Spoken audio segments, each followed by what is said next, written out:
Greetings, fellow investigators, and welcome back to our video podcast, Into the Darkness, where my friends and I play the Call of Cthulhu role-playing game. I'm your host, Tom Rayleigh. The success of evil lies in its ability to occur in the right place at the right time. Without that deadly talent for accuracy, evil must suffer defeat. For unlike its opposite, goodness, evil is allowed no human failings, no miscalculations. Evil must be perfect or rely on the imperfections of others in order to succeed. Without that talent, evil always suffers defeat. And with each defeat, doomsday is postponed another day. Our campaign is Horror on the Orient Express, and this is episode 55. I am your game master, and Jeff Wilkins will be giving our recap. It would seem that the shadow of evil is growing. The players are ready. Let's begin our journey into the darkness. Jeff? Thanks, Tom.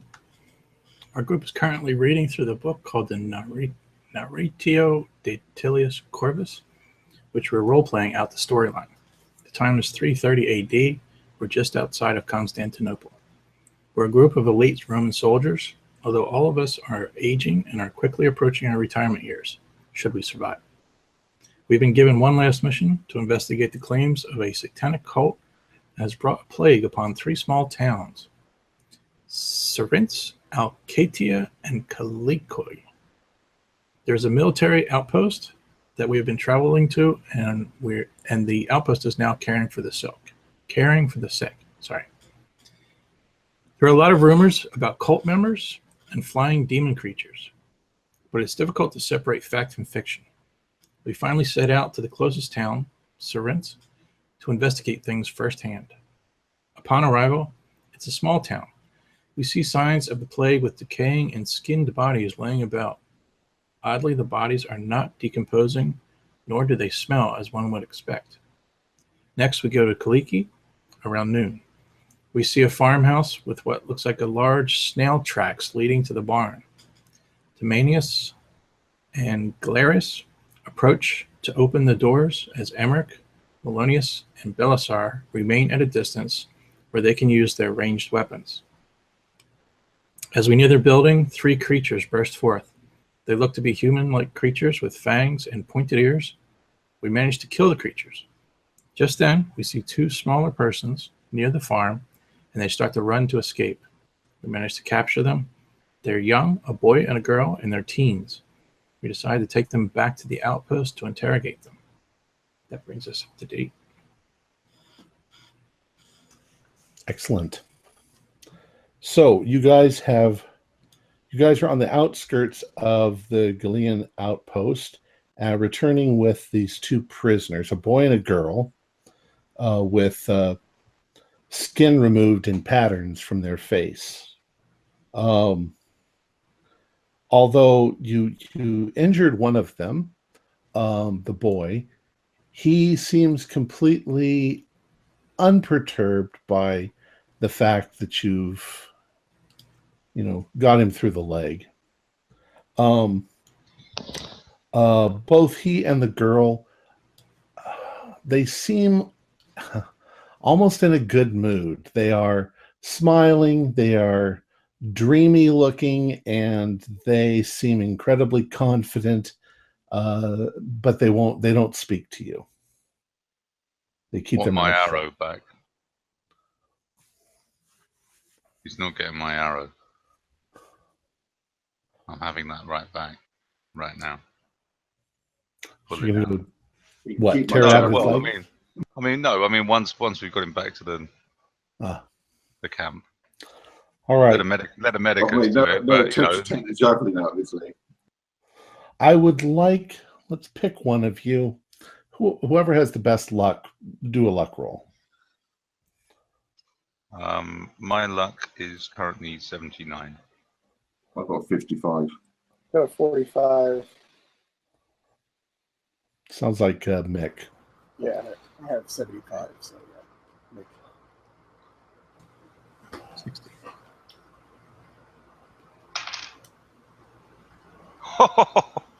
71.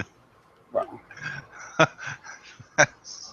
Okay, just done that. Just barely. yeah. Um, 71 of 79. as you are returning, the first people to see you are the refugees. And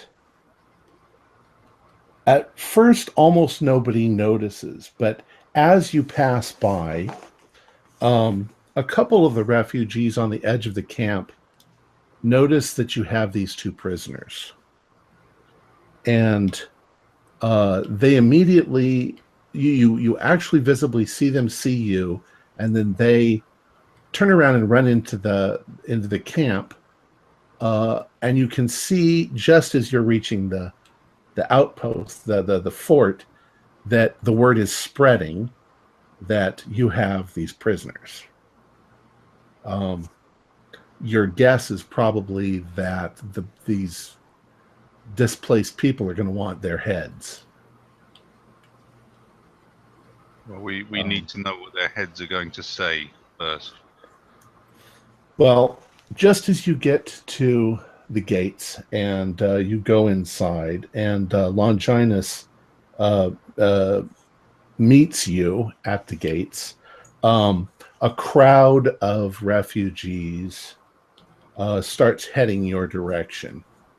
And you can see that they're angry. What do you guys do? Stand between the crowd and them and make it clear to the crowd approaching. If they get too near, I'm going to hurt them. Well, shouldn't if some of us take the prisoners in and then a couple remain outside to try and... I'll go to retreat. I've got a long spear. I have a long spear, so. I mean, I could stay back and assist Nemanius. I can't pronounce any of these names for the life of me. And kind of be the crowd buffer. I think that me and him will be able to hold back the crowd. Okay. Let's deal with that for a moment. The crowd starts moving forward, and they're yelling, "We want the prisoners. We want them to pay for what they did to our land and our people." Citizens, they will pay, but I'm sure you understand that if we're going to deal with this matter, we have to know what's going on. They have to be interrogated, which I can assure you won't be a gentle process. Okay. We have to find out what they know before you receive your justice. Otherwise, this could happen to more villages, and this could spread, and we need to think of the greater good. Do any of you others work on the same idea of trying to persuade the crowd? Yeah, I'm just standing behind him and looking all forward to, basically. Okay, Yeah. if you're trying to persuade the crowd, go ahead and roll a persuade roll. Really? Oh, that's really low. I'm holding the boy by the scruff of his neck and making sure that he's listening to the angry crowd so that he knows what they want. He's smugly sitting there with a smile on his face. He doesn't give a shit. Yep. I don't have persuade, but can I use charm? You can use fast talk. Yeah, you can use charm if you want. I have failed. My persuade is 25 and I got 70. Ooh, I got an 8. Okay. They're still agitated and angry, but they agree with you that find out what's going on. But then when you're done with them, they want vengeance. Yeah, well, we'll make it very clear. We're not trying to protect these people. We know what they are. We know that these people deserve justice, but they have to be questioned first. We have to find out what they know first. So with that, the crowd begins to dissipate. They know what they want to do with the prisoners, but Centenarius Longinus provides you with a very secure room for your interrogation. How do you proceed? Shall I go and get the pliers? I think. Torturers are especially wrong position, aren't they? I do think that the old man has experience in interrogation. I think that's his specialty. I'm sure that old man would agree when I say perhaps we should separate them, and we should interrogate them separately. Yeah, I agree. At least to start with. I don't know if it's still Roman law or not, but Roman law, you had to torture to make anything evidence. It had to be tortured. Otherwise, it wasn't. You couldn't use it as legal evidence or something. But I don't know if it's changed since then. We are the law. Mr. I am the law. So Tilius is more interested in finding out what they know, but he'll leave it to you to interrogate. Is that possible, Tom? Can we have them separated? Yes. Yes, you have them separated. So the boy and the girl. Does anybody want to interrogate one or the other? Like, should we do it at the same time, or does everybody want to be all in the same room? Perhaps You've got interrogation skills. Perhaps we should do good cop, bad cops.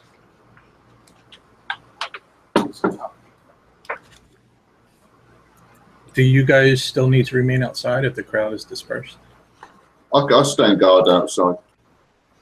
Well, there's 100 men, so yeah, you don't need to stand guard if you don't want to. Well, I've got no torture skills, so I'm no use. I have no formal torture skill, but I have an imagination. Yeah. And it's quite a diseased imagination, so yeah, we don't need to call it torture. May come in. Well, interrogation.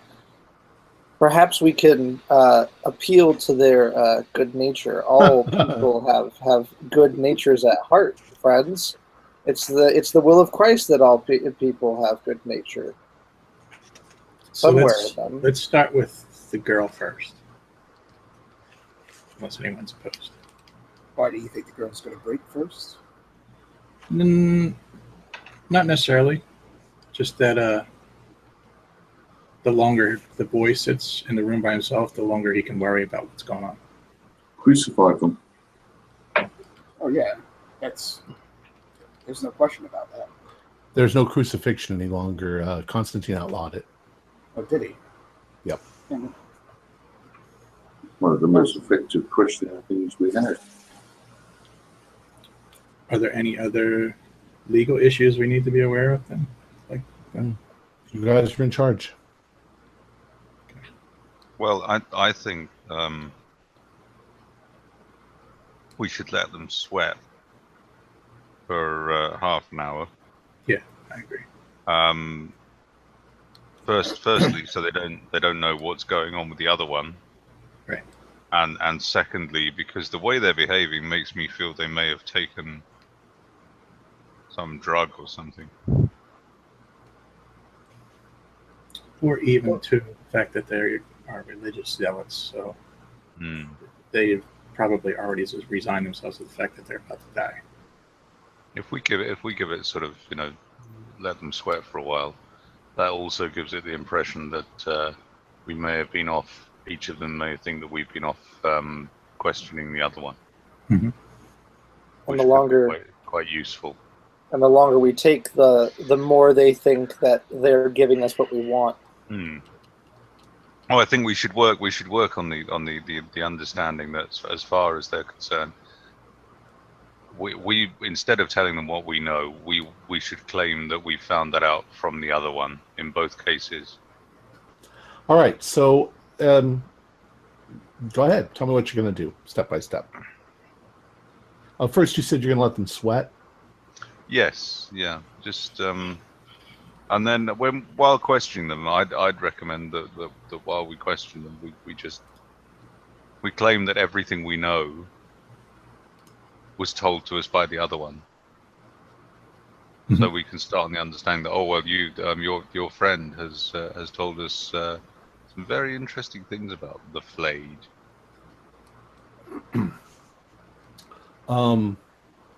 Okay, so let's break this down.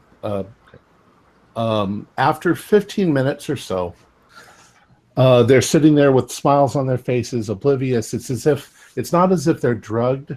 It's as if they just don't care.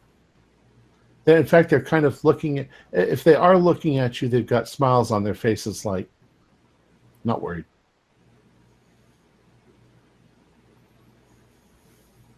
And that's after 15 minutes. Emmerich, do you want to play Nice Cop first? I can.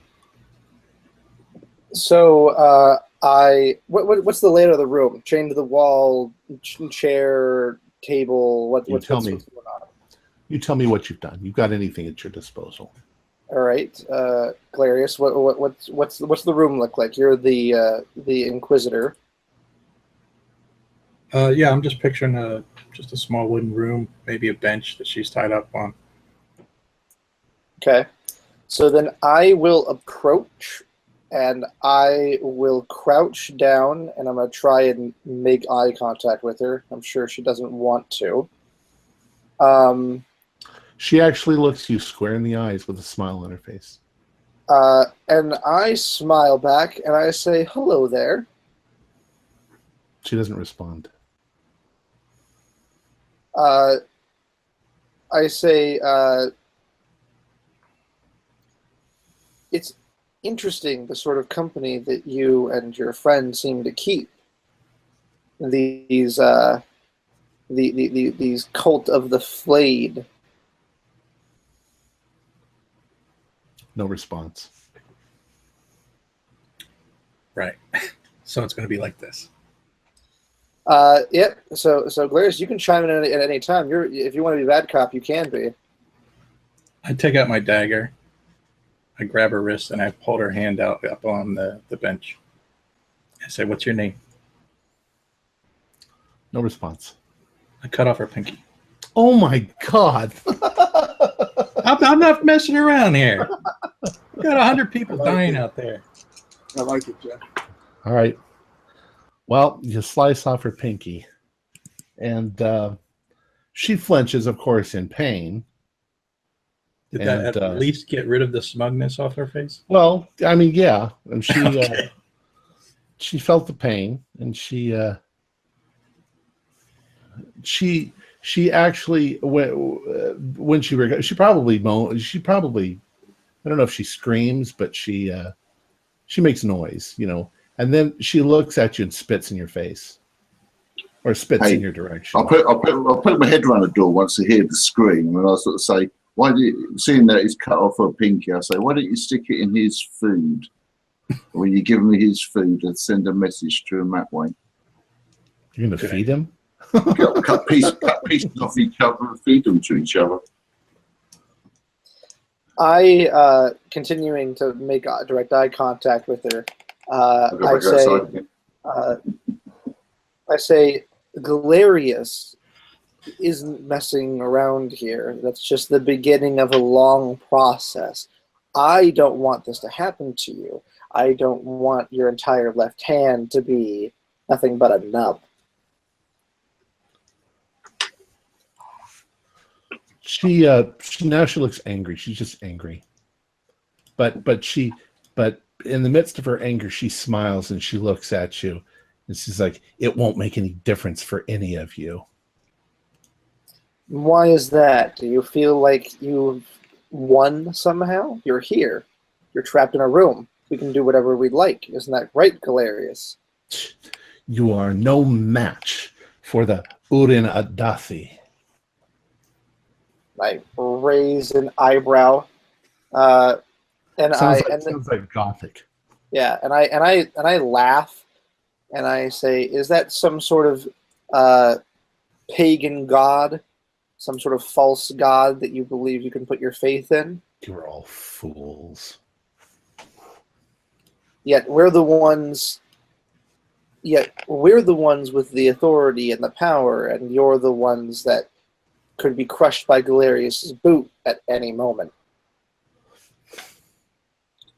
She looks at you, she glares at you, and she says, "Soon the faith of the flayed and its army of skin and blood will flow across the entire empire, engulfing field and dry land." Galerius, you can chime in any time now, because I'm just going to keep trying to pull information. Can we just cut her tongue out? Well, no, we need the information. You can get it from the other guy. Who does want to cut out his tongue too? I'll tell them over there not to cut out his tongue. We just cut out hers. Let's pull back into the hallway again. All right. How's it going? Yeah, she's defiant. I think we expected that. Does the boy still have the arrow in his leg? They all start out like that, don't they? I believe so, because Mick hasn't pulled it out yet. I mean, Millennius.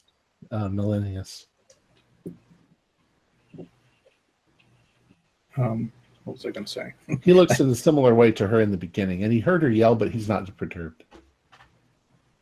Oh, I was going to say, Emmerich, I think you're doing well already, because she's already given up some information. So yeah, we just need to keep going. She needs to feel like she can't talk to you and she can talk to me.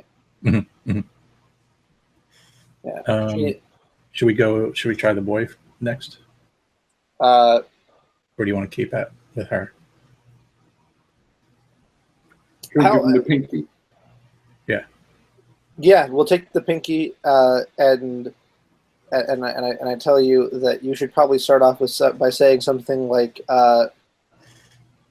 it takes a lot to get information out of your associates, and then we can play into the whole, well, we just chopped off her pinky and she told us pretty much everything about the faith and stuff like that. What's a Roman name of the time? Say that again? What would be a Roman name, common Roman name of the time? I want to say Caesar. Julius Caesar, yeah. Julius? Constantine, Justinian. Belisarius. All right, so we'll go in and we'll talk with the boy next then. All right. You pretty much get the same response, nothing. Justinian, is it? Is that what we'll call you from now on? He looks at you kind of confused for a moment and maybe slightly amused, but he doesn't say anything. Okay. So we've ruled out one name. What's your name? What do you go by? Nothing. Emmerich, I lean down and I guess I hold my big, gruff, ugly hand out for the pinky so I can fucking shove it in his face. Is that what you do? You shove it in his face? I guess I hold it like out, bleeding into my hand, and I say, it's not particularly hard to get information out of your associate. How close are you to his face? I'd say a foot. I'm not like inches away. His response, which actually startles you a little bit, is he actually makes a lightning fast move to try and bite the finger out of your hand. And then he laughs at you when you jump back.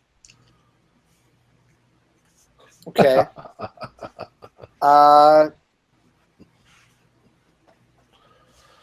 I don't think that this is Thomas talking, not Emmerich.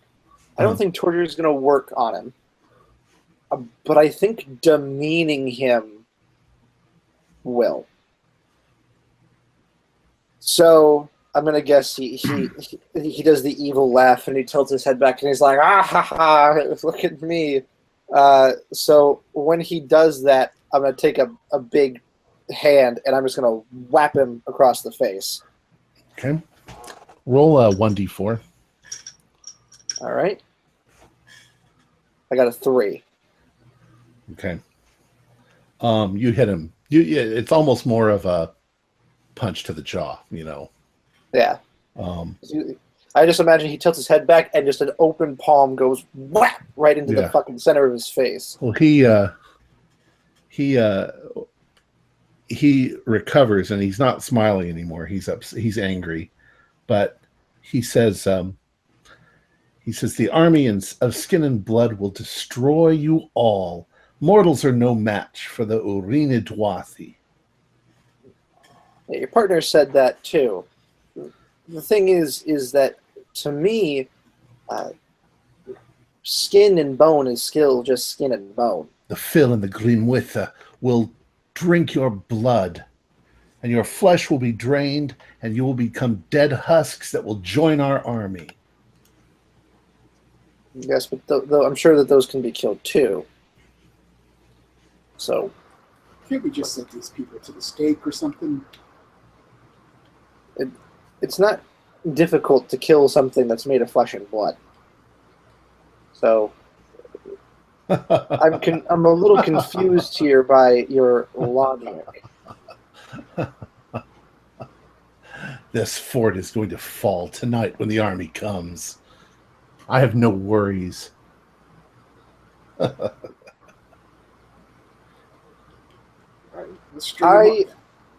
I narrow my eyes and I say, you deliberately came here.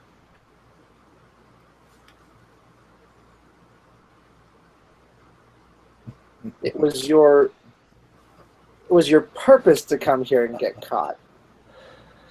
He suddenly yells out at the top of his lungs, "Hail, Unwen Goalith, the dark immortal prophet." Now you can hear the girl joining in the other room.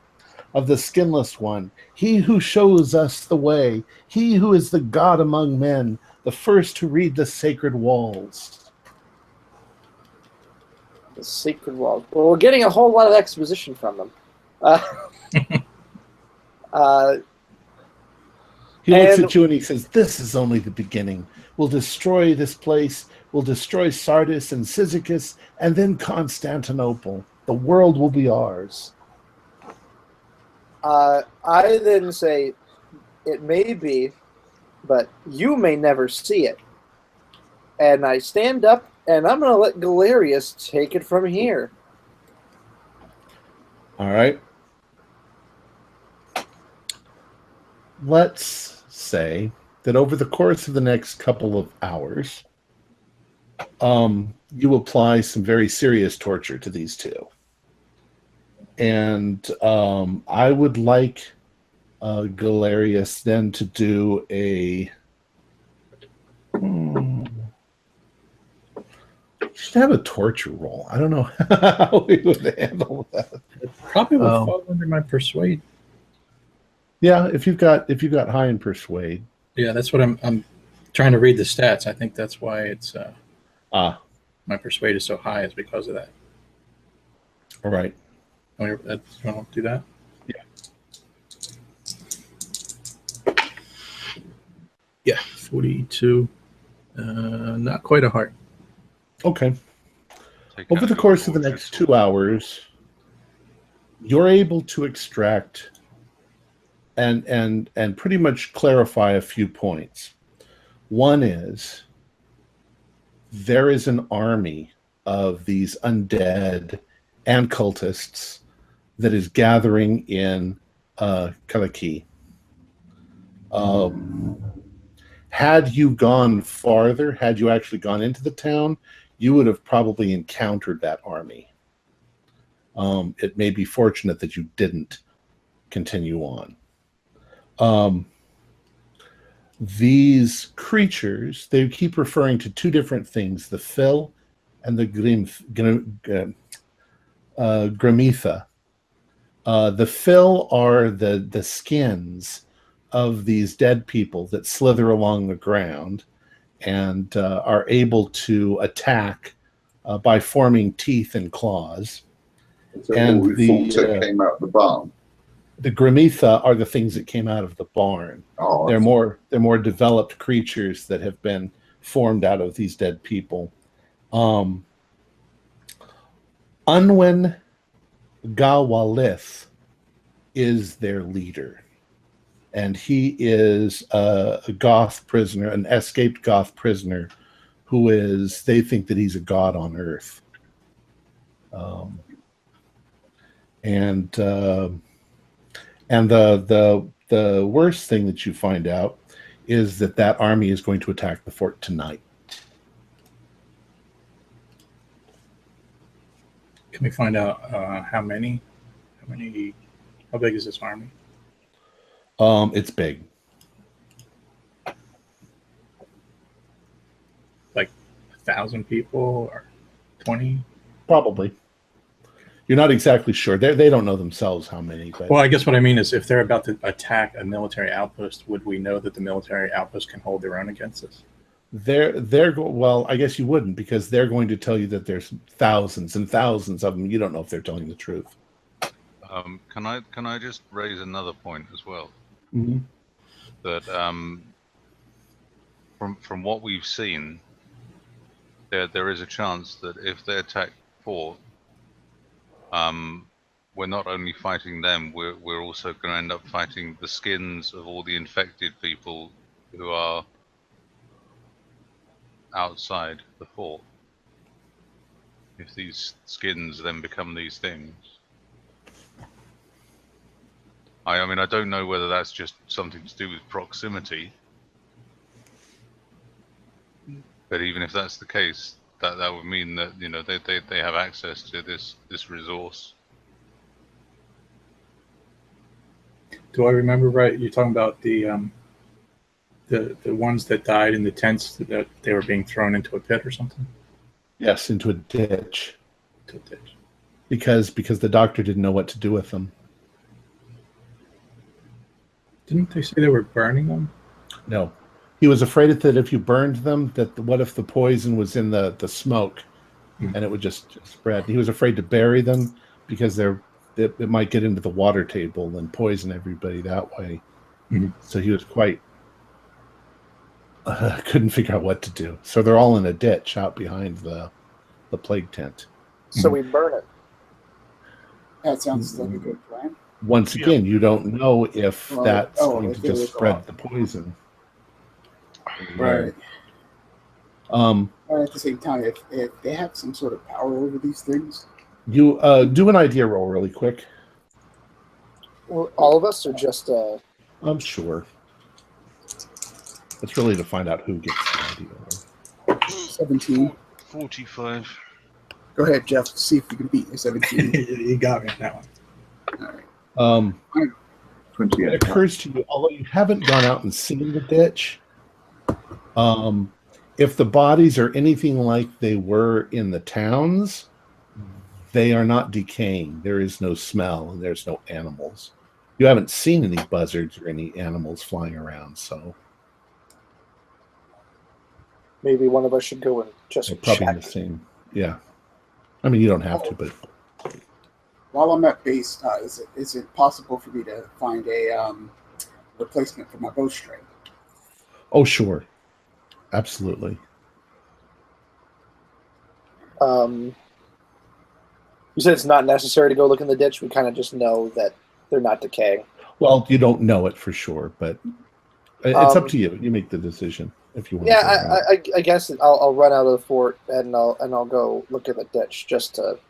Okay. As soon as any of you leave the interrogation, Tilius is there with Longinus, and they want to know what progress have you made? What do you know? I asked Tilius to kind of walk with me because I don't know how much time we have. Time is Okay. of the essence. Okay. And as we're walking, I say that these cultists have built an army, a satanic army, the likes of which no one has ever seen before. Actually, I have to qualify something. Longinus is not just going to let you guys walk away. He wants to know what's going on. It is his fort. All right. Well, I tell him that there's a satanic army, and Okay. and it's not just. It may not be satanic. We don't really know, but it is an army that is not of this world. It's not human. They once were human, but they're not human now, and they're attacking God. tonight. Oh my God. Longinus looks at Tilius, and Tilius is like, with your permission, sir, I am taking command of this entire outpost. And that's what the governor said. Tilius is like, we need to get together. Were you going somewhere? The ditch. When we were in the town, the bodies, they were fleshless and they weren't decomposing. That's true. And we're going to see if the bodies in the ditch are decomposing, and if they are, then we have no problem. But if not, this could have all been an elaborate ruse, a Trojan horse, if you will. Okay. You would go check on that and then come back, because we need to discuss what we're going to do. Sure. Run. All right. When you get out to the ditch, indeed, there's a couple of things that you notice. One is what this ditch is. It's a big drainage ditch, but they have laid the bodies in the ditch, and they're all covered up in a big tarp. There's like an oilskin tarp that they've thrown over the bodies.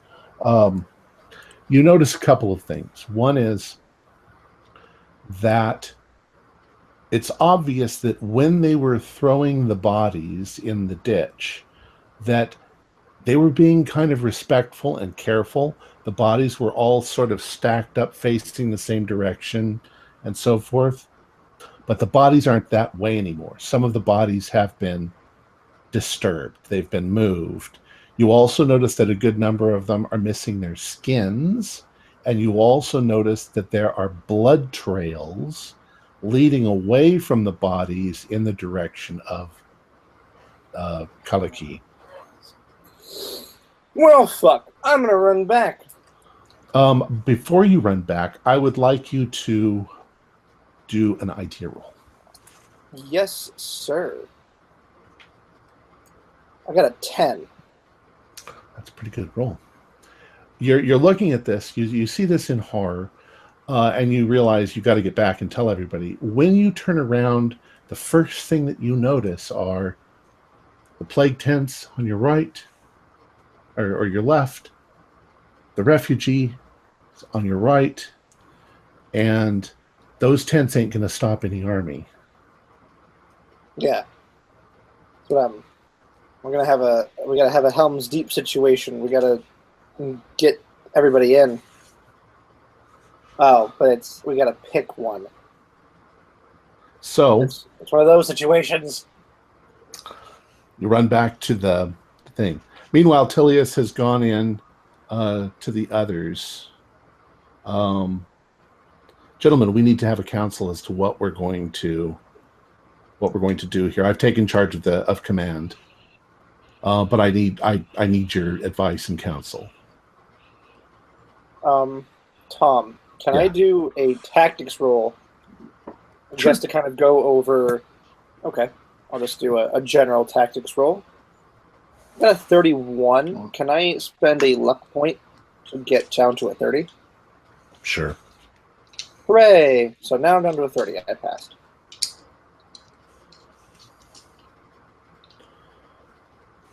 Okay. I'm wondering, we clearly have the tactical advantage because we're up on a hill, we're in a fort.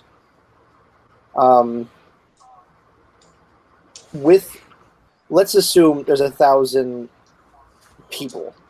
And how many people do we have now? We have like 200? You have 100 people in the fort, or is it 150? Hold on.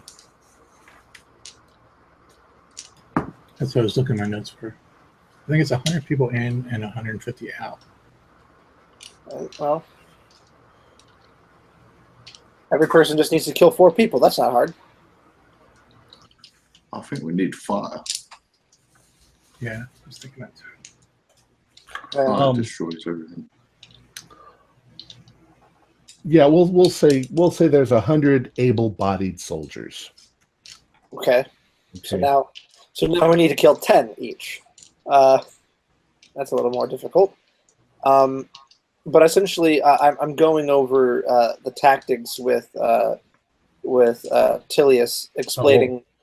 I want you guys to actually go over. I need to hear it from you what you're going to do. Okay. Otherwise, in my opinion, we need to get everybody within the fort. All able-bodied men need to grab something and assist. As soon as you say that, Tilius looks at you and he nods in agreement, but immediately Longina says, absolutely not. I says, we cannot bring any of the plague people in here. We can't risk infection or we're doomed. The tents are literally in the way of the army. The army would have to sweep through the tents. Everyone would die. They're dead already. You said 1 in 4 are dead already. They can be skinned and give them extra troops, wouldn't it? If the infected get inside this place, then we're all dead. We're just dead a little bit later. Okay, well then an evacuation of the able-bodied townsfolk and then bringing in the plague victims. Like the goal here is not how many people can we lose, it's how many people can we save.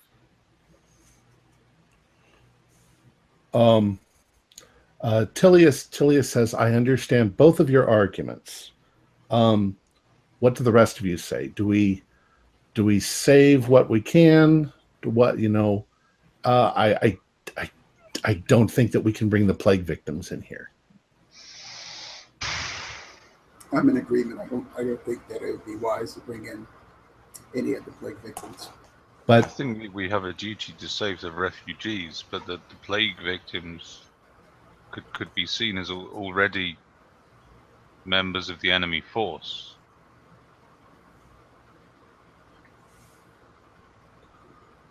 well, discuss it amongst yourselves. Just discuss and come to a decision, and that's the decision we'll go with. What time of day is it at the moment? It's mid-afternoon. Mid-afternoon. So we have got a few hours to implement anything we want to. We can still save the refugees. We just have to get them on caravans and get them the hell out of here. It just means less able-bodied troops. The problem with that is we don't know who's infected. You can't let anybody leave.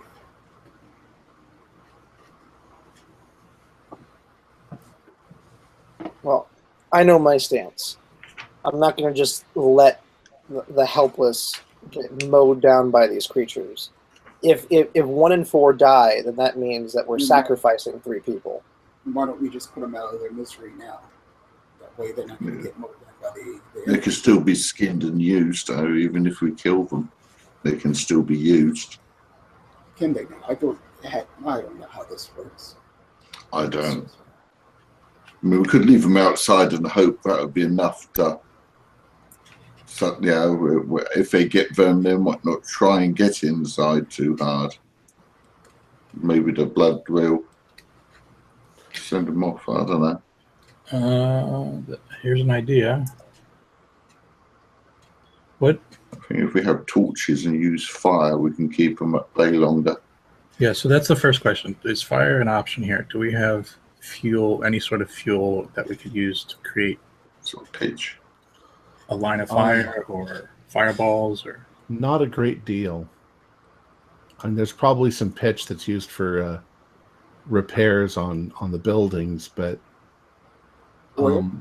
there's olive oil for eating, but it's not really flammable or not easily flammable. All right, so that's a no on the fire. Longinus would know this. What sort of what are the capabilities of your men? Like how many people can they do ranged attacks? Are they strictly swords only, or there's a variety. They're not exactly the best well-trained men in the world, but they can that's what they're here for, is to defend the fort. If there's a this is the only fort in the area, the only defendable position we have. Right. There's nowhere else we can withdraw to prepare for. With pitch and a few braziers to light them, we could at least equip the archers with flame arrows. Yeah. Oh, I should say also that it's drizzly, if you recall. So it's not the best weather.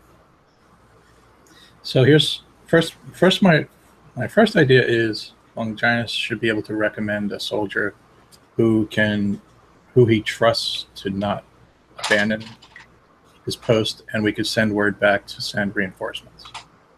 Right? Because wasn't that one of our? There's 1,000 men at our option. That's 5 days away. Right, but 6 days. If we don't send someone now, then no one's going to get a message out. Okay, they can try. And then the other idea, which I know is not a good idea, but we're all talking about bringing the injured in, and we can't because they would infect us. What if we bring all the injured in, and then all of us soldiers leave the fort? We go outside the fort. We'd lose our tactical advantage. Yeah, well, you wouldn't have a tactical advantage. We would be the same advantage as what they are, and we're trained soldiers. They could just flow over you like mowing a lawn. Yeah, it'd be a wave. It's just it's spawn mentality. It's we need the wall. Yeah. Once you've got the wall, they have to climb the wall, and while they're climbing it, you can just bash them down and hack it. If we fight from afar, we have to make sure the wall doesn't burn down. Otherwise, there could be problems. I think he said earlier, I wrote down stone walls. Cool. We're okay there. Yeah, I think there's stone walls. We get some fire pits going near the walls, the most likely places they might try and climb. And put some pitch down there, maybe, just to start fires to stop them getting to certain areas we could deem as weak points, when the most likely seem to be going to try and climb. I'm not 100% familiar with the late Roman Empire architecture or early Byzantine construction, but do Roman forts have wall slits for ranged and pike? They have. They have the little things on the top of them, Attachments. But I don't think they've done the slits yet, and I don't think they really have they don't have the tactical shape yet. They're basically rectangles. Okay, so it's just the battlements. All right. They have scorpions inside them sometimes to fire arrows and stuff. And there's lots of the people have the manual ballistas, the crossbows, or slings. Set that aside for a moment. What else should we do? We need to fortify the wood gate. I'm assuming it's a wood gate. Yeah. It needs to be barricaded. It needs to be fortified. If it's an undead army, it would obviously have somebody to control it. If we have a small force outside of a fort and that could hide while the attack is going underway, if they can get to the guy controlling the army will fall to bits if we manage to kill him, won't it? Yeah, but we don't know how far the army, where this guy is. He could be controlling it from anywhere. Oh, I should imagine he'd need to be there to see what he's doing, if you know what I mean. I mean, if he's not about, he's not about, but I think it might, when they're distracted trying to get into the fort, a small group like us could hide ourselves away and maybe raid his camp and slit his throat while no one's looking. We don't need to fight the whole army. All we need to do is fight the person that's controlling it. He does not seem a very bad much a idea. figurehead, doesn't he? Doesn't sound like a bad idea. If he's some sort of sorcerer, and he's got some sort of power to keep this out. It's like we got attacked. It was like animated pieces of leather attacking us in a weird sort of way. He's going to have to use concentration for that, I should imagine. Maybe 3 of us lead a 3-person team to go find this person. Volunteer for it. I've got a good stealth. I've got about 75 of my stealth, so I've got a very stealthy movement. If you lot are all the same, make it would be ideal as a strike force. Yeah, same here. Yeah, I can assist you with that as well. Yeah, I've got very good stealth, so therefore you lot have. We know how to work as a team. Well, I think we'd be better off outside rather than inside the walls as a unit. We could, like I say, do a strike attack and do a lot of damage rather than waste ourselves behind the walls trying to defend it. Tilius looks at you and he's like, I'm not so sure that's a great idea. I'm thinking more along the lines of making sure that these underexperienced soldiers have some guidance. We haven't got enough time to train soldiers. Well, I'm not talking about training. I'm talking about guiding them in battle. I think you need to rally them all.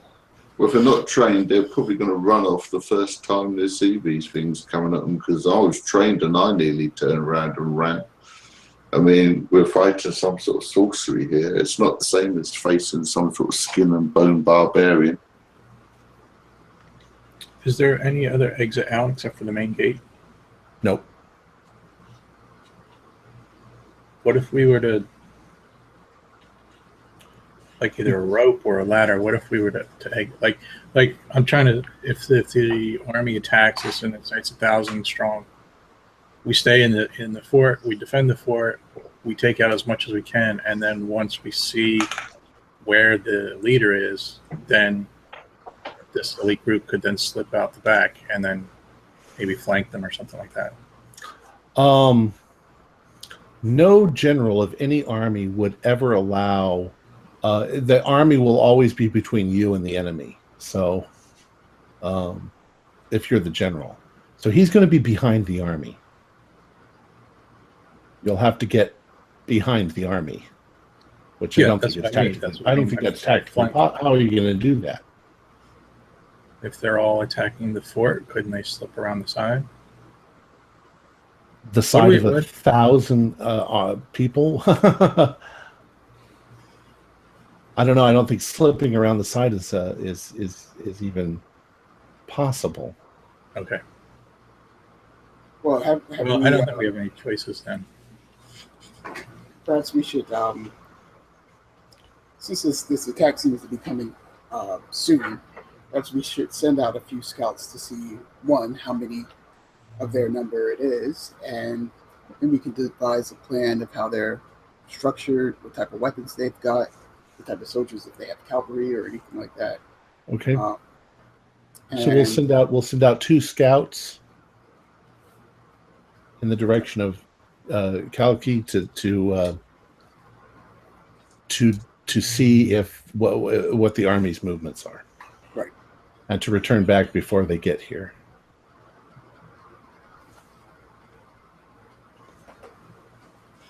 Okay, that will do. I think that you need to rally the troops. Make them believe that we are going to be just fine.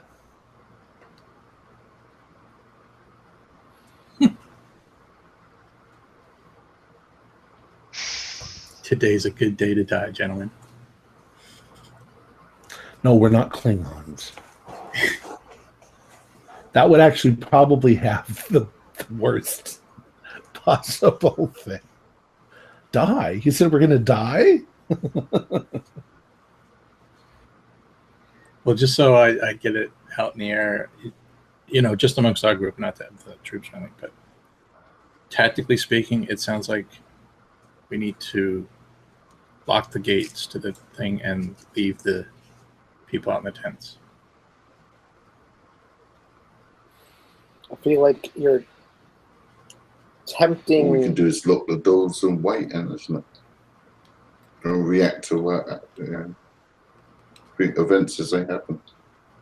We can't unlock the door once we close it. Once that army shows up, there's no opening the door. I say, once the army shows up, we're trapped inside anyway, aren't we? Yeah. And I think we're trying to save a bunch of people who are already dead as well. Yeah, pretty much. I think you guys are tempting the fates. You think that we don't know. I mean, we do know about karma. Just kidding, but we wouldn't say that. But Thomas would. So I think we're gonna get some bad karma if we do that. But if that's what Tilius agrees with, then that's what we'll do. Tilius is irrelevant in the game. The mechanic is you guys got to figure out what to do. Okay, I'll ask the questions. You got plague victims and you've got refugees. Do we save the plague victims? I vote no. I also vote no. They're potentially the enemy. Right. I agree with them. I'm saying no as well. That's three of you. Our Christian friend will probably say yes, though. I will say yes. We're killing Demoneus? I don't want to put my life forward for a bunch of people that would die of a disease anyway. Okay. That's why I didn't even go to 10. So you're not going to save the infected. Okay. The refugees who are in the other tents, who have been there for days and not shown any sign of infection. They can fight. Or they Do can we die. save them? Most of them don't know how to fight. They're farmers. Well, With a sword in their hands. Well, that's possible, but yeah, it's not like you have 100 soldiers and 5,000 swords. You probably don't have that. They'll have to fight with pitchforks and whatever they've got. Yeah. But if we're not going to save the plague victims, we're definitely going to save the fucking refugees. So we're going to save the refugees. Jeff? Sorry, I can't remember. But if we're just going to stay put and hold off and do an Alamo last stand type thing, if they're inside the fort, they get saved. If they're outside the fort, they will die. It's as simple as that. If they come in the fort, they have a chance to live. If they stay outside the fort, they're going to die with us eventually. So, refugees. I vote we save refugees, the ones who aren't infected, if we're not going to save the infected too. I'm hesitating because if my wife were dying with the plague and you're asking me to leave her out there to be slaughtered, I wouldn't do that. Right, and then there might be some sort of insurrection. I don't think that they're going to... I don't think there's going to be an insurrection while... I think that you should let the refugees make that kind of a decision. You don't have to make it for them. Well, we could do that. We could just tell them that an army's coming, we're not letting the plague in, and you have a choice. Well, you don't have to tell them that either. You can just say, get in the fort. No, because then they'll say, well, what about my wife? Can I bring my wife? You don't answer that question. Get in the fort. Yeah. They'll figure that out later on. I don't know. I don't feel good about that. I feel like a person should have. I need a decision from you. That was my decision. We tell them what the options are and let them decide if they want to stay outside or not. So you're saying, we don't have time to ask every single one of the refugees. We're just going to say get in the fort. Do you want them? Do you want to try to save them or not? That's what we say. Yes. All right. You want to try to save them. All right. Millennius. Well, I'm in favor of trying to save the refugees, but not the infected. Okay, we already decided the infected are out. They're not going to get Right. saved. Okay. Well, I think that the refugees that aren't infected should be given an opportunity to be saved and protected. They're citizens of the Roman Empire. Bella's here. We have a duty. The infected stay out, like you said. Refugees. I kind of understand where I forget Jeff's character's name, but I understand where he's coming The from. old man. The old man. I understand where the old man is coming from. However, I don't think we have the time to sit around and explain it to each and every one of these citizens. So I'm in the mind of saying, just tell them to get on in, and maybe during the as we're gathering people in, if they ask, we'll say everything's going to be taken care of. And you just give them a very vague answer. And once they're in, they're in. And if they decide to run out, then that's on them. Demonaeus, your choice.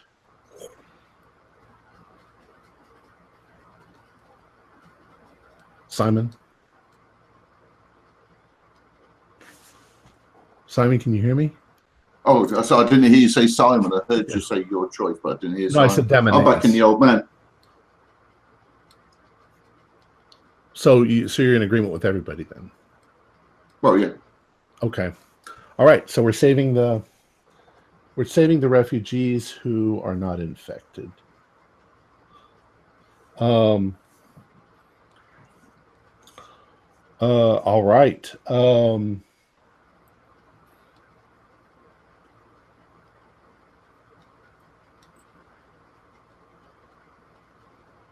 All right. Let us go do all of this. So let's assume, for the sake of brevity, that that in fact you move the refugees. Now, what's his name? Leonidas is not happy about bringing them inside the garrison, but it's not his decision at this point. So you bring them inside. Some of them are upset, but some come in, some don't, obviously. But some of them realize they have children to take care of, and their wife's dead or their husband's dead, and the majority of the refugees move into the thing. Now, with the soldiers, how are you going to proceed with them? Now, they know the fort and they know how to use their weapons. Are you going to encourage them, or what are you going to say to them?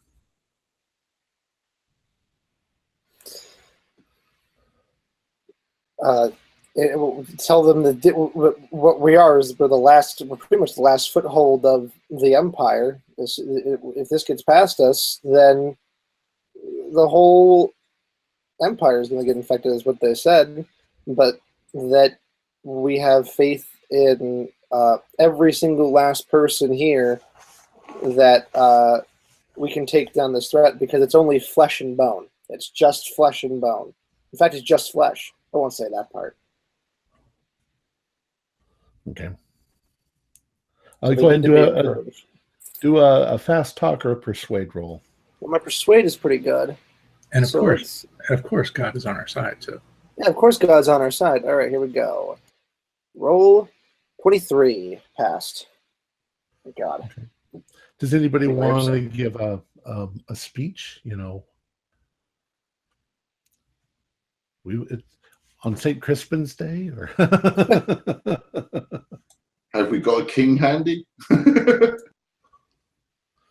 say 77 years ago. Now is the summer of our content. Our made terrible winter by this If only I could recite the speech from Braveheart, ride up and down on a horse. They can take our lives, but they will never take our freedom. Yeah. Biggest load of bollocks ever made, that film. Bollocks. This is our Independence Day. I pretty much use the Aragorn speech in Return of the King. They're all more or less the same thing. Did the Germans give up when they bombed Pearl Harbor? Come on. No one thought to say friends, Romans, countrymen. Let me hear you. Lend me your spears. That's a funeral speech. I don't think we want a funeral speech at this point. Well, it feels like we're about to have a big funeral pretty soon. The men are afraid, but they're also stalwart with their job. They're going to fight to defend, and you guys have helped in that. All right. So let me see.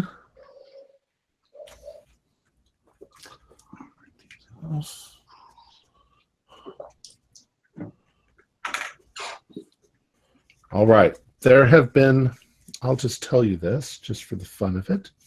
There have been points along the way that you had to make decisions, and your decisions have a direct bearing on how many of these things you each have to fight. So, the sun goes down, and shortly after the sun goes down, you hear a noise. One quick question. Go ahead. Did the scouts ever come back? Not yet.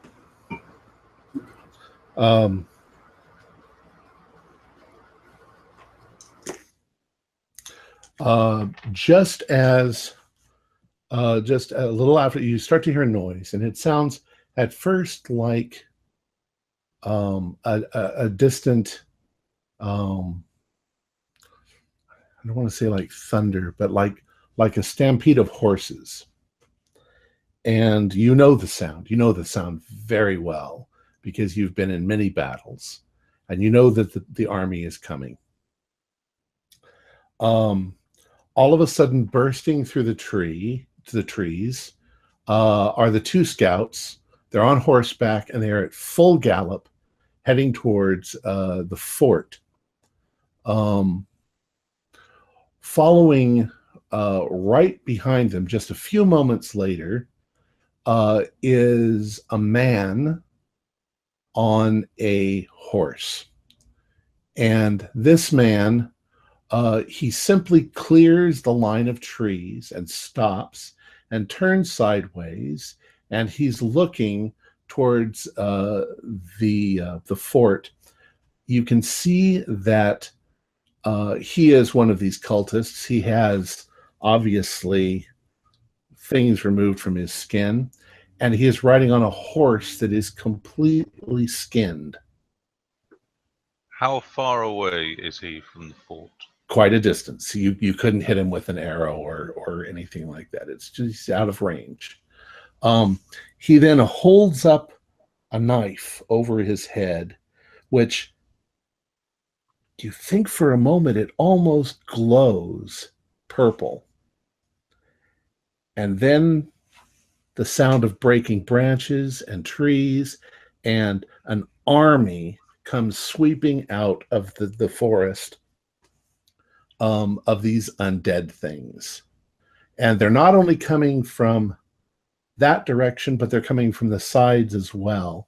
And very quickly you are going to be completely surrounded by these things. However, you get 2 shots before they actually reach the walls. They're composed of three different things. Things that slither on the ground, the feel.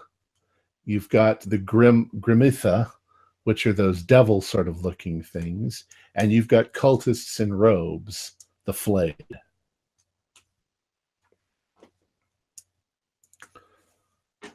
So somebody who of you has the ability to shoot something or fire something or? Yes, I'm an archer. I've got a javelin. Okay.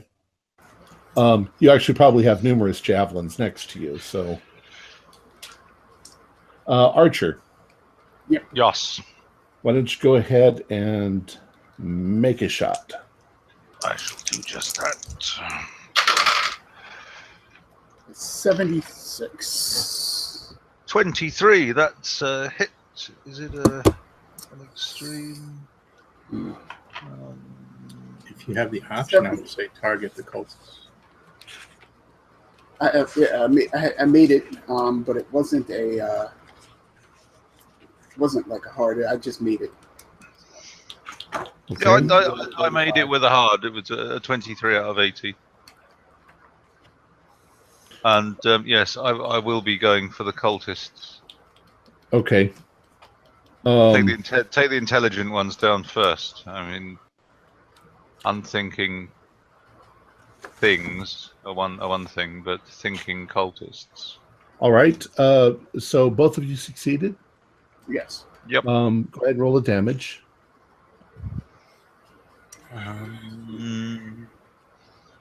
1d8 plus 1.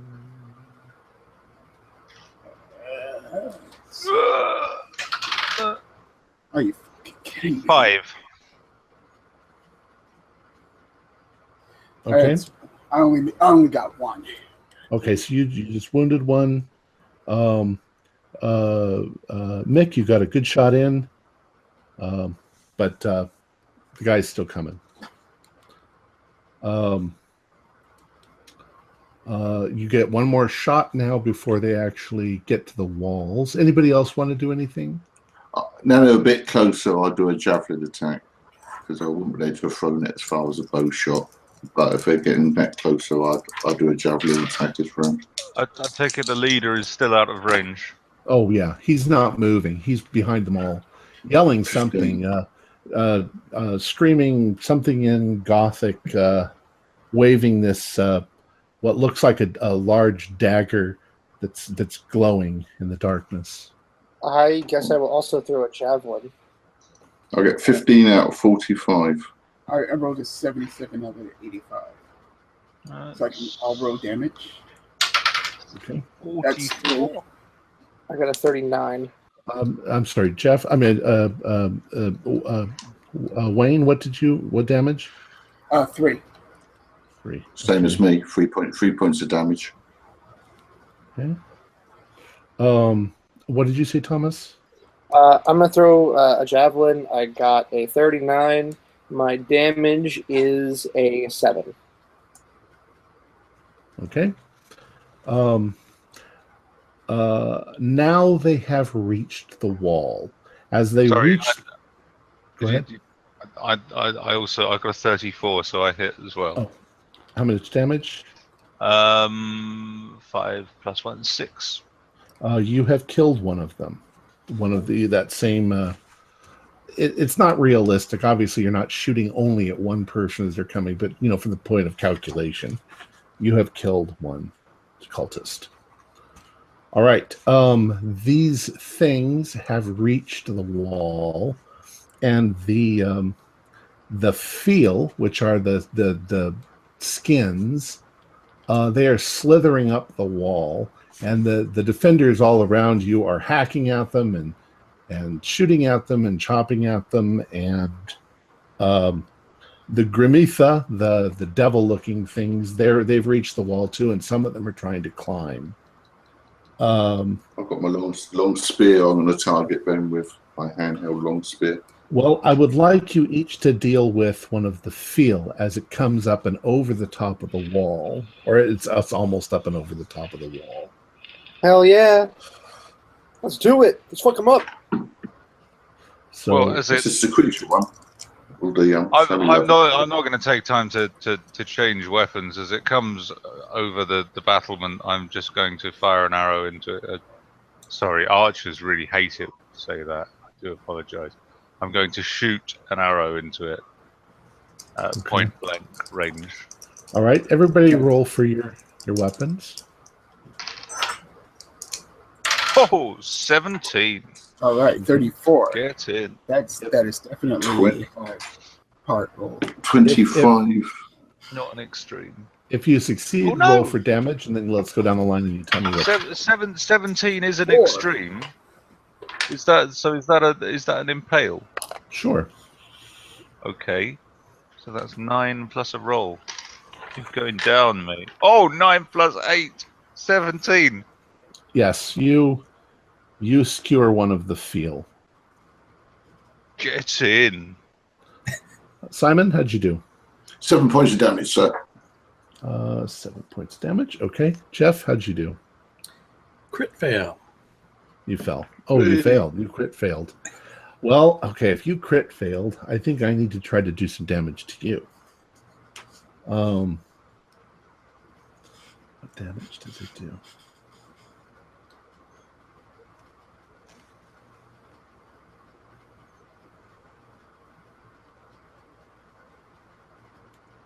Okay, it's going to try to do damage. Got a 71. I think that's a fail.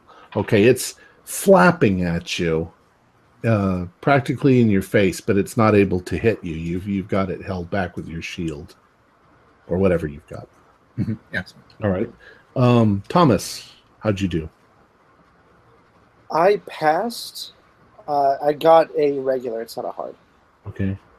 How much damage? I did not roll damage. Let me roll it right now.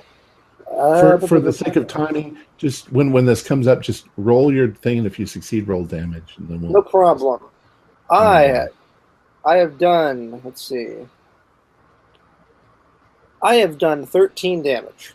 Okay, you have killed one of these fill things. What did you do? Hit it with my spatula. So I just I took it and I jab it in there, and I take the short shield and I push it off. You chopped it in half. Yeah. Okay. Wayne.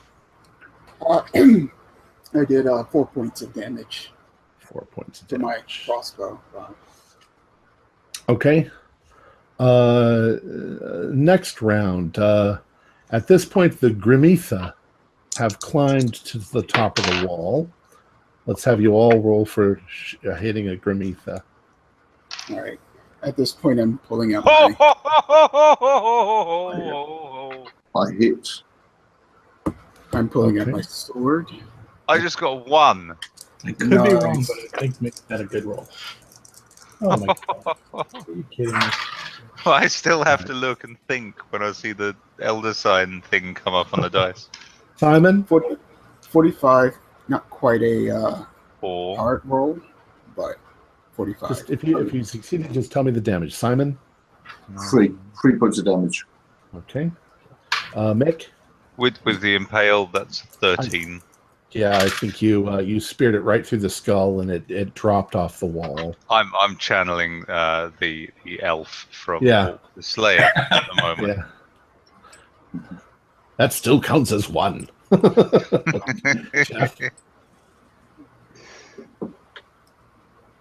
Jeff, how'd you do? So my last roll got a 97. This roll, I got a 100. Really? And this is a Grimitha. Okay. You are an old man, after all, 40 years old or something like that. Apparently, in my old age, I'm all talk. Let's. I'm really worried. I've had too many good rolls in a row. Something disastrous is wait about for to the right happen to moment me. to bring it up. Well, I rolled a 94. So Okay. I think that once again you're pretty good at defending yourself. So, but you don't seem very good at doing any damage to them. So you are now fighting with this thing, and The biggest pain I feel is the eyes of Demanius on me, and just I can feel him losing faith in me. okay. What on Thomas. earth are you doing?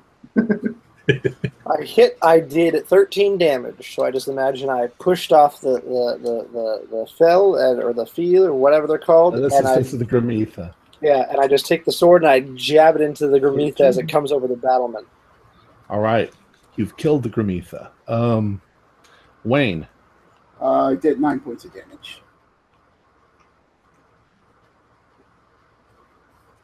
9 points of damage. All right. All right, let's do some cultists again. Go ahead and roll.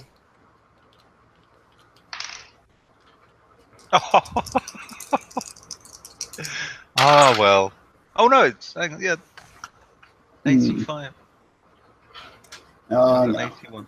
not this time. 96 for me. Jeff, your bad luck is rubbing off. All right, Simon, how did you do? I hit, and I've done 9 points of damage. You have speared through one of the cultists. Bastard. Mick, how'd you do? I hit just with 81 out of 85. My streak is coming to an end, and I did 4 damage. How much? 4 damage. Okay. Jeff. No. That- Nope. Triple zeros again. What did you get? You Triple zeros. I got another 100. Oh my You God. should- Okay. You got to fucking retire, man. Yeah, that's true. I'm breaking out my other dice. You're being overwhelmed at this point. Let's see. Yeah, he hit you this time. He's got a knife in his hand, a long one, and he hits you for. Ooh. I think I would be able to use my armor roll too. Yep. Okay, I'll accept that. Let's see. This one and this one. He's doing 6 of damage. Okay. Let's see if my armor absorbs that. Hey, all right. Change dice. 6 for armor. Okay, so does that dwindle your armor down to nothing? You know, I actually don't know how that works. I'm not familiar with the Invictus rules enough. Well, that's what it would seem. If you got 6 points of armor damage, then I don't know. Then your armor no longer is helping you. At least not in. It's not always going to be. How much is it? 6? It's a 1d8. 6 from each, doesn't it? It's a 1d8 for armor, but okay. I'll let you decide. All right. Who next? Thomas. So I hit, but I only did 8 damage this time. Yeah, that actually kills one of them. Oh, that's good. Okay. And Wayne. I rolled a 95. Ooh, okay. So the cultist is going to try and hit you. He got a 76. He did not succeed. All right, let's go back to the Phil. We'll do one of those again. Don't stand next to me. Oh, sorry. Go ahead and roll. Yeah, I'm not going to stand next to you. Get away from me. And then Oh. All right. Simon first. If he succeeded, how much? I did succeed, and I done 12 points of damage. Okay, you slice that Phil thing in half. Along with my Hester spear. Mick, how'd you do? I missed. Okay, you missed. How bad did you? 98 out of 85. Okay, this one does some damage to you. Where is it? Attack.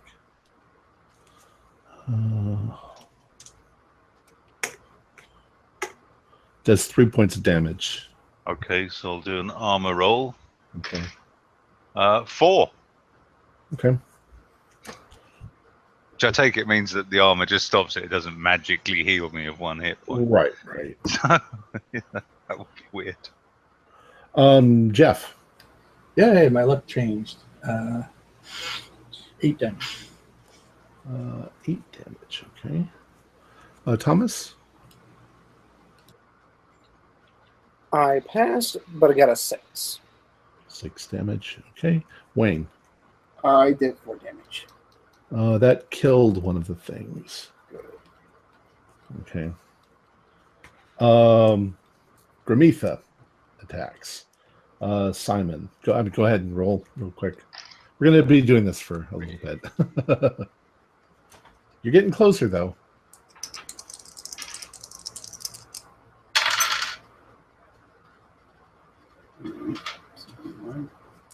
Is it a new round? Yes. You're going to 7 points of damage. 7 points of damage. I hit with a 42. You succeed in killing one of the Grimitha. Mick? I hit for 5 points of damage. 5. Okay. Jeff? Just normal hit. 7 damage. Okay. Thomas? I passed, and this time I got a 10. 10 is 10 of success. 10 is... Oh, 10. Wayne? I only got 3 points of damage. That's actually enough to kill this one. Okay. So you kill another one. If you're wondering, I'm adding your points together until you kill something. What are you up all to? right. Sorry, 3? What's that?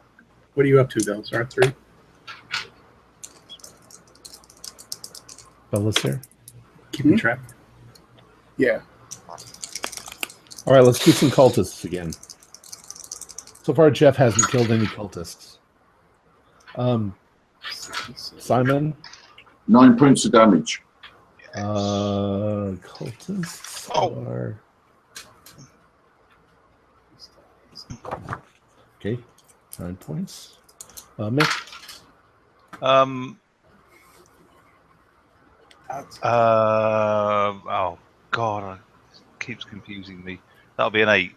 So that's 9 damage. You've killed the cultists. Jeff? Miss. These Those guys cultists are wily. How bad did you miss? I got a 90. Oh, Are those the new dice you got from last Saturday? No, they're in my bag still. I should find oh, them. I got a 10. All right, let's see what I'm going to do to you. I'm probably still that same guy. I'm going to try to slip my knife in between your armor. Okay. And I did 3 points of damage for you. To you. So, how do I do this then? Should I roll? I think you're gonna take the 3 points of damage. Okay. You're getting very tired. Thomas, how'd you do? I passed, but I only got 7. 7. Okay. Wayne, how'd you do? I passed and only got 5. Did you say 5? 5, yeah. All right. All right. Let's go back to the beginning. The feeler attacking again. Your forces are dwindling. You guys are managing to make a serious dent in this army. Okay. You're going to go for a feel. Simon, how'd you do? I hit for 5 points. 5 points. Nick? Oh, I hit for another 6 points. 6 points. Jeff? 3 points. That kills one of them. Okay. Hooray. Thomas?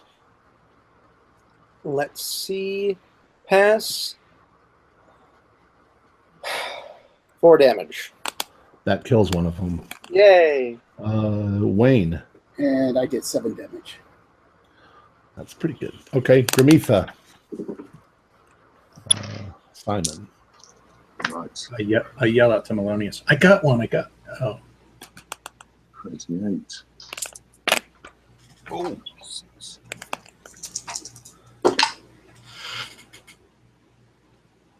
Okay. Simon, how'd you do? And Grimitha.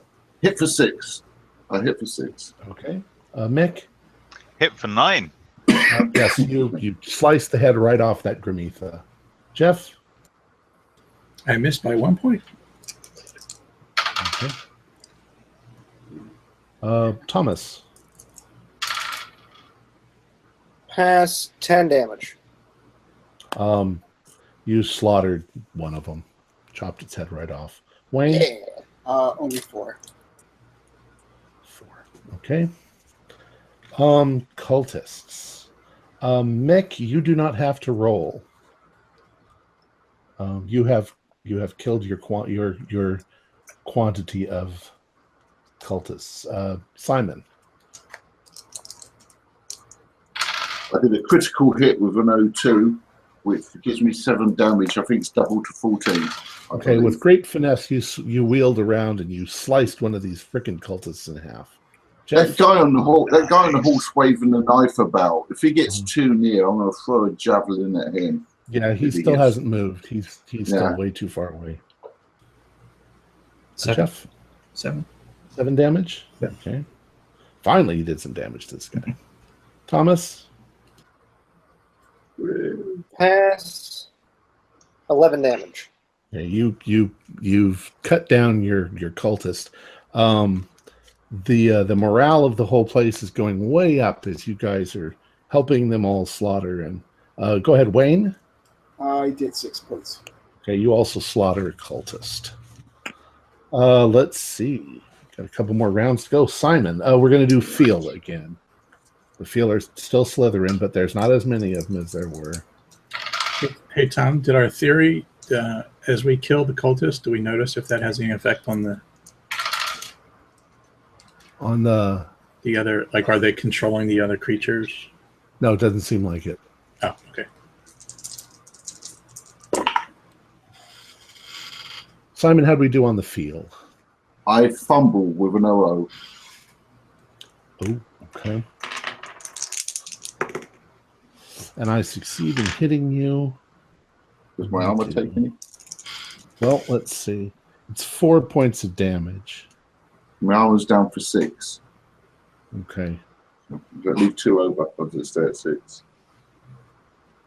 All right. Mick. Hit for 8. You have killed one of them. They are dwindling still. Jeff? Sorry, hold on.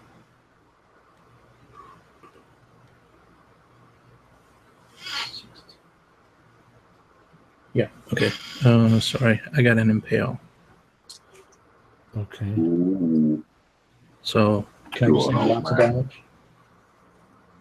So that'd be 8 plus 4 is 12. You slaughtered it. Yeah. You cut it right down the middle. You guys are trained soldiers. You know what you're doing.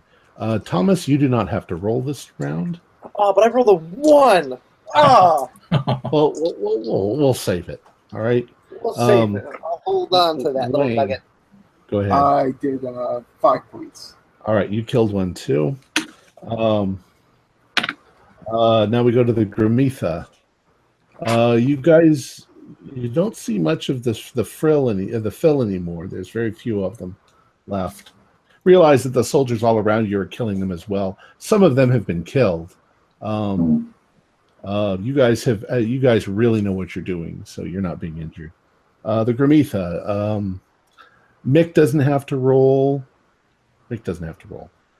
Simon. My main spear, my Hasto, I take it snapped because I've got an OO. So I'm going to be throwing the javelin, and I hit for 3 points of damage. Okay, you kill a Gramitha with it. All right, Jeff? I crit it. Jeff? Miss. You miss.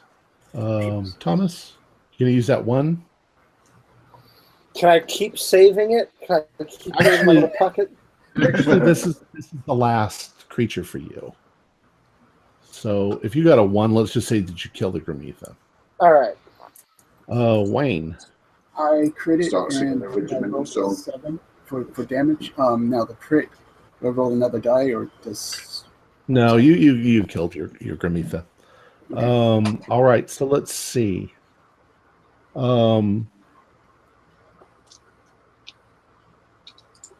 Simon. Yes, sir. I'm singing the regimental song. Simon, you have 1 left. It's a fill, and it's already partially wounded. I have hit it with a javelin, doing 4 points of damage with a javelin. Okay. You kind of, what you've done is you've kind of pinned it to the ground, and it's wiggling, but it's not able to get away, and it's pretty much, it's just barely wiggling, so it's going to die in a few moments anyway. Does my singing the regimental song have the same effect as in the film Zulu? Let's see. If you start singing Men of Harlech? Don't shoot till you see the whites of their eyes. They would have won if they'd kept their eyes shut. Let's Stop jump throwing over to, for a bloody moment to spears at me. Wayne. Wayne, you've got a cultist coming at you. Ooh, no 6.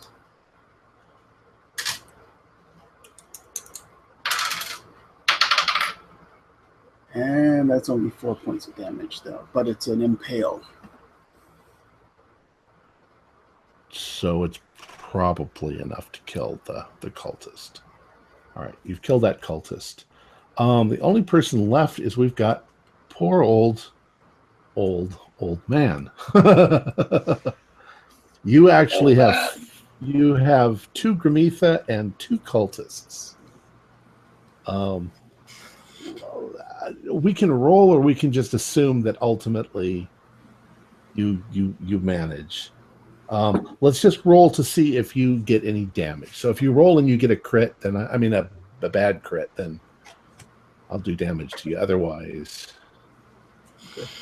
I did roll thinking that it was my turn, so do you want me to count that as? sure. So I got an 86 and I failed, but it's not a Okay, crit. but it's not a crit. Okay. All right, you have managed to slaughter the army that I laid out. What happens now is there comes a moment when you can really see the tide turning. At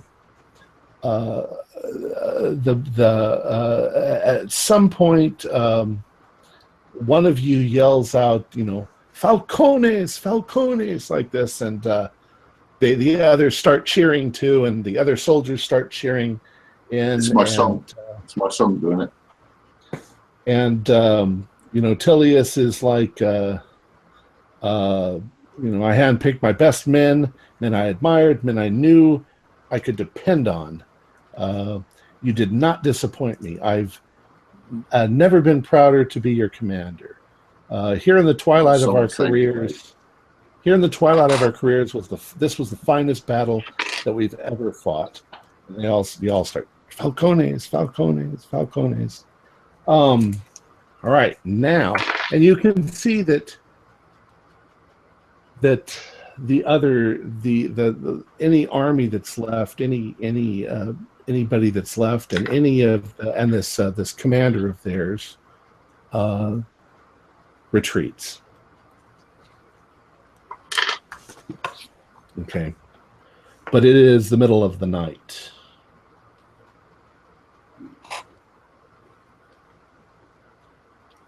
And Tilius is like, "What do you think we should do?" I think we should keep our eyes open for the entire night. Of course, we're going to keep. Yeah, who knows what else might be out there in the dark. I think we should go out looking for that silly git waving the knife about. I think we should go out and look for him and make his life a misery.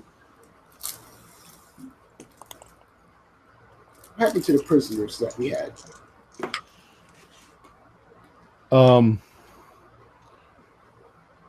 You tell me. Prisoners? Yeah, the boy and the girl. Oh, them, yeah. Is it dark out? It is still dark out, yes. I think we should have a bonfire. There are bonfires already going. No, I mean two bonfires. Right. Penny for the guy. Got 2 dive boxes. Well, November, the 5th of November.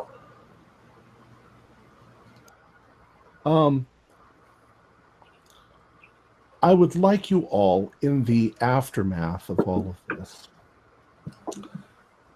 now that the adrenaline rush is beginning to wear off, roll your sanity points. One of the things that you saw was that undead army roll through the tents and slaughter all of the people that were in there just before they got to you. I rolled a 10, so I've seen it before.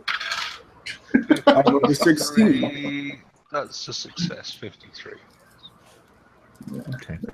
Tom, how many of our own men lost? Did we lose? Was this like a slaughter? Did we just destroy them, or No, you probably lost about half of your men.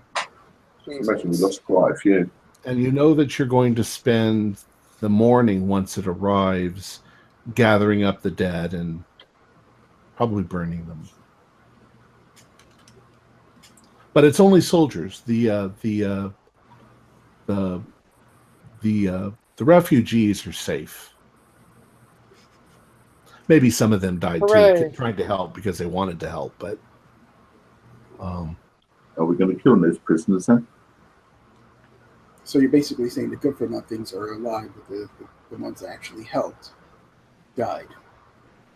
Well, soldiers are soldiers. That's what soldiers not do. The soldiers. I'm talking about the refugees. Farmers are farmers. They're not soldiers. You wouldn't expect them to fight. That's what you guys are for. So I know, but I'm just. They're like women. You defend them. He's harsh as old brother Sal when he's away from his missus. They're citizens defending them is their job. So, volcanoes of victory again. Another notch for our belts. The refugees, of course, you guys are heroes at this point. You guys are, the refugees are singing your praises. The soldiers are all impressed. And they begin, of course, to gather up the dead and to bury or burn the dead and of course nurse the wounded and all of that. However, Tilius takes you all aside and he says, well, men, what do we do now? We have to follow through. We have to go after their leader. Yeah. Whatever magic he's using to bring these things into being, he'll do it again. They'll come back. We have to take him down. Millennius is right. If he only come back in another month or so with the same size army that he had now, if we let him get away, he'd just start building his army up again, won't we? We have to push after him while he's weakened. I'm up for going after him at daybreak. Of course, yeah. We don't want to go out there in the dark. We don't know what's out there. Which of us is the most adept at tracking? Tracking? Oh no, I haven't got any tracking personally. I thought you might have been a hunter. I have a little experience with tracking. Yeah. Go ahead and roll an idea roll, Millennius. Oh, that's 51 of 65. All right. If you're thinking, it just suddenly dawns on you that there's probably going to be a huge trail of blood and goo going all the way back to where they started from. Ah, yes. So tracking, you probably won't need any skill in it. Then I think you're right. We should set out first light. Yeah, definitely. You up for that, old man? Yep, sounds good. Did anyone take any sanity damage? Yes, I did. No. Was there a sanity penalty if you passed? No. Okay. 1d4 if you failed.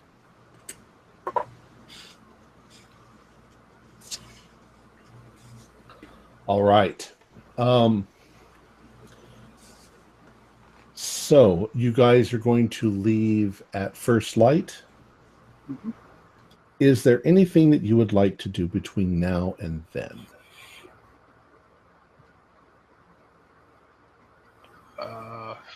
Probably too hyped up to grab a nap.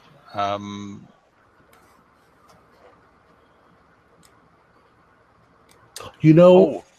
going to counter that and say soldiers know how to sleep when they're given 20 minutes to sleep.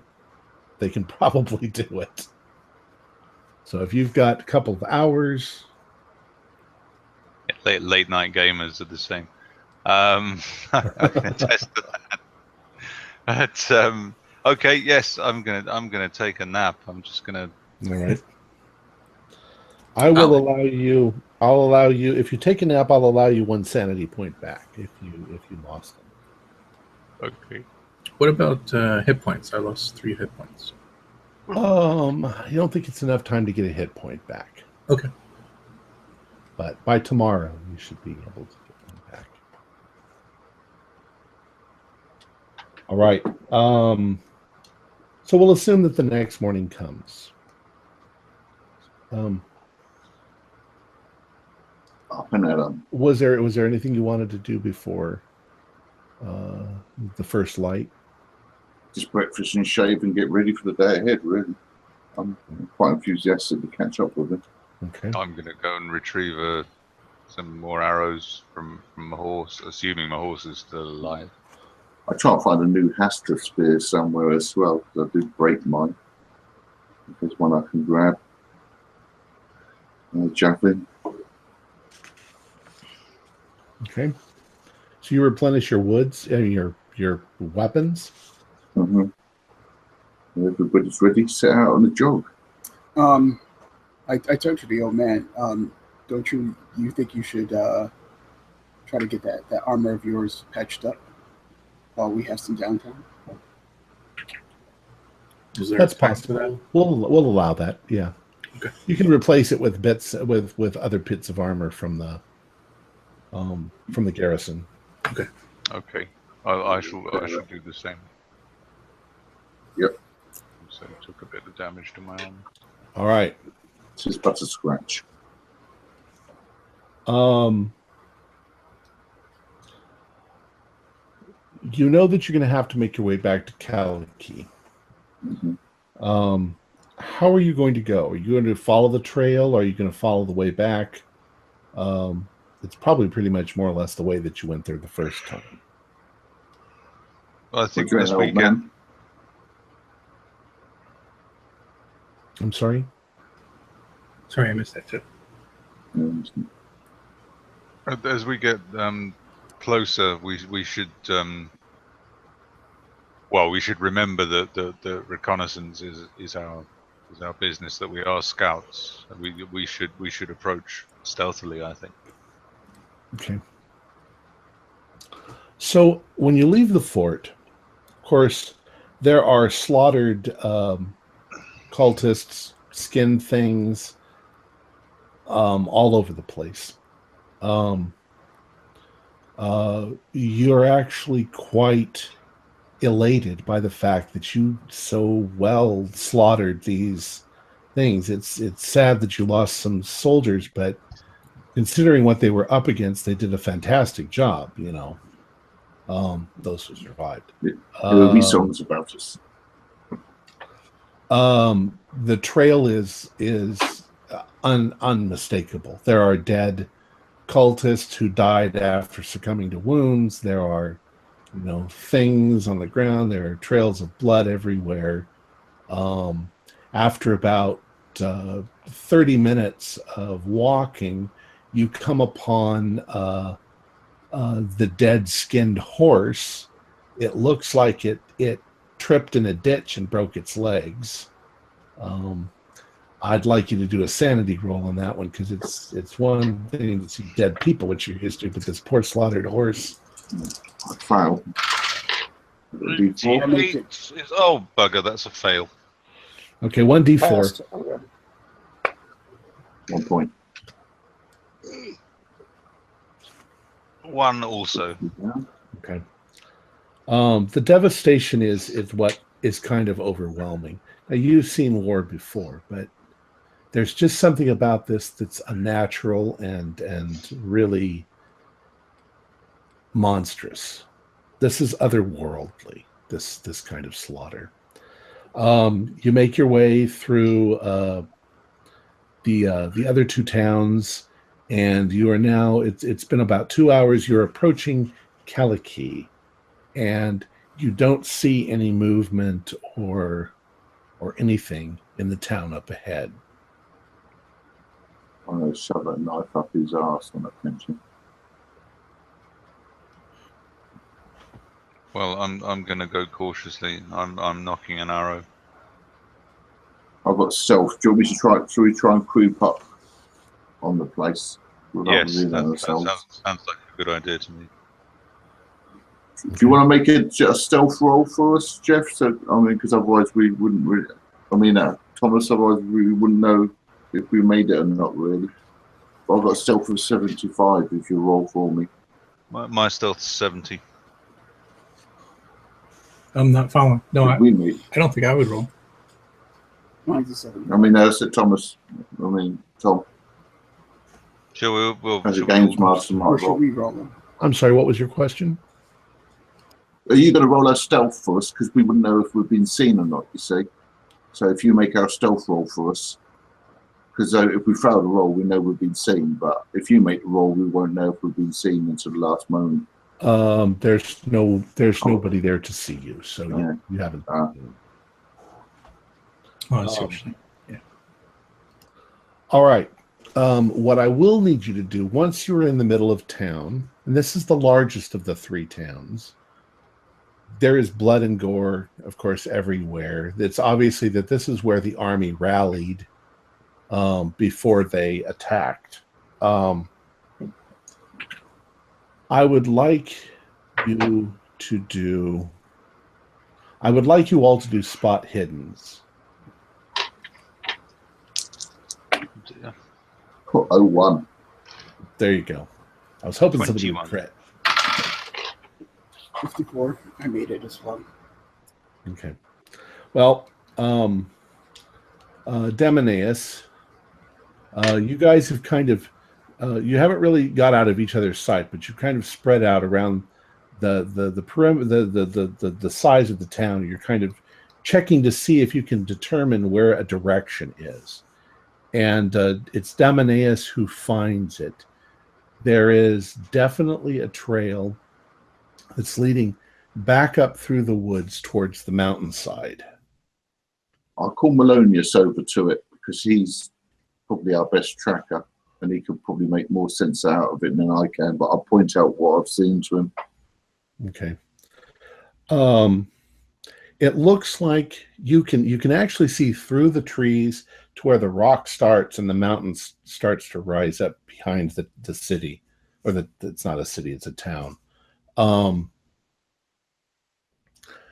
You can see that there's nobody in the woods. It's not that dense. But as you move through the woods and you clear the woods and you come to the foot of the mountain, what you are faced with is a trail that very quickly narrows into a 1 or a 2 person wide trail going up into the mountain. Right. And, I've got the long spear, so if I lead the way, and then that way I can have the missile people behind me, and if we come across anything, I can hold them back and kneel, and they can shoot over me. Okay. So what I need to have an order from you. Who's going first, second? You guys decide. So being, I'll Me go and- second because you got a bow in here. Bellis here has a missile weapon, but he's got a crossbow, Yeah, so why? it's not going to be quite as fast, is it? So I can cover him while he's reloading his crossbow. Okay. Actually, I forgot to mention something, but as you guys are standing here, what you find is 10 legionnaires come up behind you. They followed you from the fort. They want to help. Oh, wow. Okay. So you got 10 legionnaires behind you. Okay, so I'm sorry. Simon first? And Yes, I've got my shield and spear. If I come across anything, I can kneel, and that way Melonius can fire over the top of my head, and I can keep people away from him. Okay. I like a nice narrow. Who's behind you? passage. Well, Anyone actually, get past me. Perhaps I should go before Melonius. I can fire, and as I'm reloading, he can fire. We can have continual fire. What do you Okay. think? Yeah, that sounds good to me. Just Can we, move with to the legionnaires that we've got, can we, even though it's quite sort of tie-up with the ones behind? Can they sort of form a sort of pseudo testudo Talk to and Testudo. Yeah. just keeping their if it's a narrow trail, perhaps keeping their shields above them Yeah. in case there's Okay. an attack from above. Yeah, I think And hopefully the one directly behind Belisir and I will be able to sort of partially shield us with his one. Yeah, I'll do what I can as well. I'm expecting rocks to come down more than I'm expecting to come across somebody on the pathway. Yeah, well, we're going in formation, is what I'm trying to say. Yeah. Okay. Trained 100 times. Okay.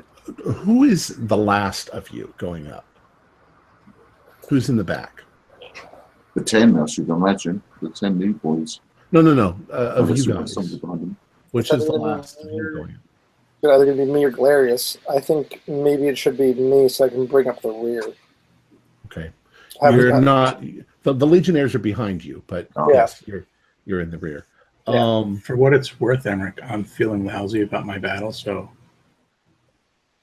Okay. Well, I'll go ahead of you. Don't worry. Okay. All right. So Galerius is in the back.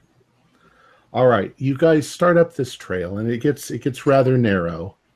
And you've got cliff going up on your right hand side, and you've got cliff dropping off on your left hand side. It narrows to about 3 feet wide, so there's still enough room for you to walk. It also becomes very steep going up, and I would like Galerius to do a spot hidden roll.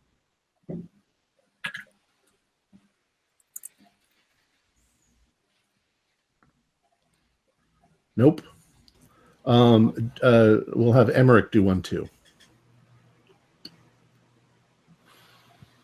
Nope, that was a bad decision. Okay, you guys are concentrating very hard on. Oh no! On your walking, you climb for about maybe another half a mile, and I'll have you both roll another spot hidden roll. That time was a pass, 16. Nope. Okay. Galerius stumbles a little on a rock. Doesn't fall, but he stumbles a little. Emmerich, you turn around to steady him, and when you do, you realize that the Legionnaires aren't there anymore. Huh. And from as you round a rocky encroachment, you can see down into the valley, and as you do, you see the Legionnaires going back. And Tilius also sees this, and he's like, "Let them go." What's the point of coming all this way to run away? We're really close. After about another half a mile, you come to a place where this trail rounds a corner and then flattens out into a plateau. The plateau is completely surrounded almost on all sides by a 60-foot high sheer cliff going up. But in the dead center of this area is a huge pit dropping off into the darkness. And that's where we're going to leave it.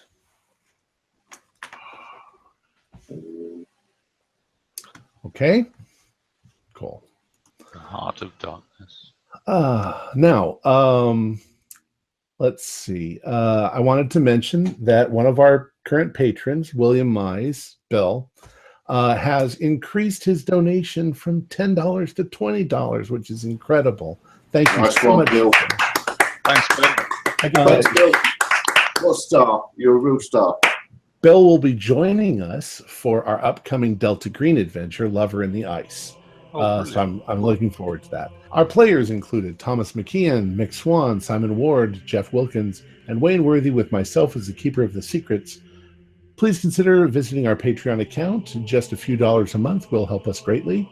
We're currently producing 4 shows a week with music and sound effects added in post-production in order to create a richer listener experience.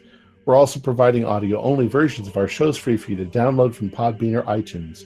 Feel free to send us comments on the show. We love hearing from you. If you enjoy our broadcast, please give us a thumbs up and subscribe to our channel for updates on our latest shows. You'll find links to everything I mentioned in the description below. This is Tom Rayleigh, inviting you to journey with us once again into the darkness for another adventure into the universe of H.P. Lovecraft and the Call of Cthulhu role-playing game. Until next time, good luck and good gaming.